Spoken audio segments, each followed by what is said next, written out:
Bubblegum, bazooka, zooka, bubblegum, bazooka, zooka, bubblegum, bubblegum, bazooka, zooka, bubblegum. Hey, welcome to Half the Battle, where winter isn't coming, despite what I'm wearing. Yeah, my heating system is still out. Look, I've run out of cold weather toys to talk about. Oh, there's still some I haven't reviewed, but I don't currently own them, so they'll have to wait until I do.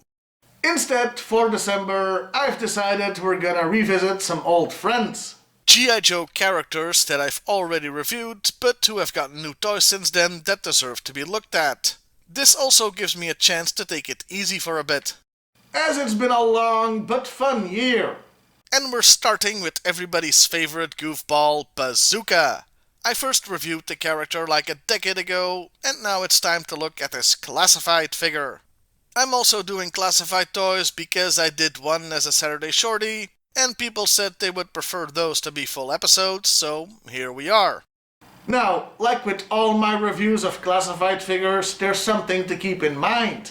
Whenever I say something praiseworthy, and I will, it should come with an asterisk saying, but that should be expected with a bloody 6-inch figure. Anyway, onto the toy itself. Yup, that's Bazooka alright, no mistaking that.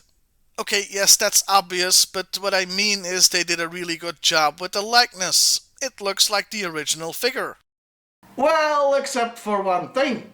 Now, the original Bazooka figure didn't have a gut or anything, but he did have what I'd call a normal stomach. This version is a bit too well toned in my opinion, though it's nowhere near as bothersome as the absolutely jacked modern body construction version.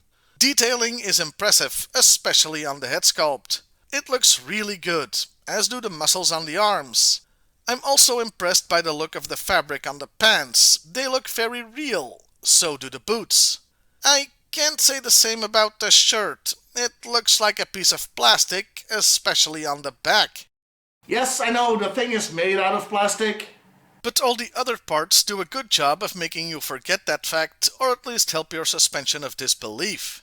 He's got a loose belt as a sort of non-removable accessory, which would have been fine, except he's also got a sculpted belt, so that's redundant. I know I've mentioned this before, but I've never gotten the appeal of the multiple belts look. Articulation is fairly standard for a classified figure, meaning there's plenty of it to be had. But I don't see the point in talking about it in much detail.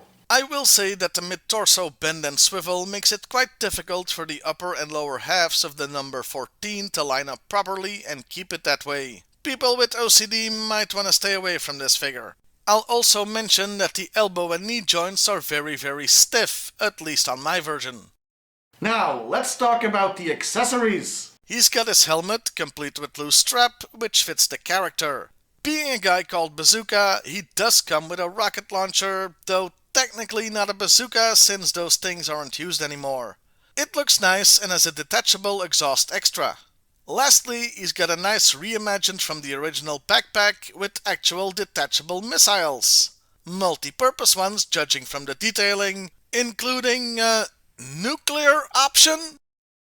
Okay, that seems like overkill. And not something I'd ever give to the cartoon version of the character. So, to recap. Great sculpting, detailing, likeness, articulation, and accessories. So, this is an A+ figure, right? Well, there's one thing that brings this toy down. Literally. And I fully admit this could just be my version, or maybe I'm too stupid to pose it properly, but the damn idiot keeps falling down. No matter what I do to the feet and legs, after a while, gravity will win the battle.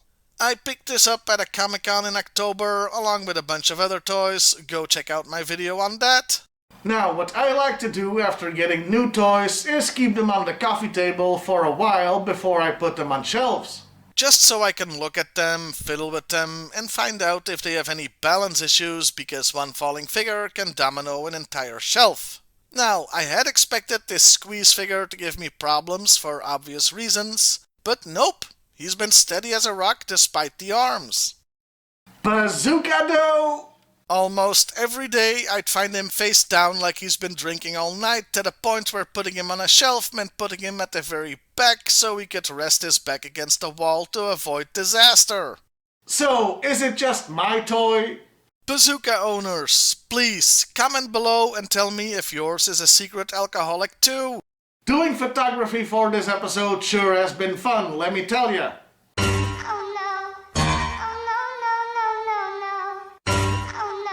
For more information on the character of Bazooka, watch my decade-old review, or go to the Transformers wiki. Oh, you think I'm kidding? No, it actually has a page on him. And that was Classified Bazooka. It's great as long as you can keep it standing up.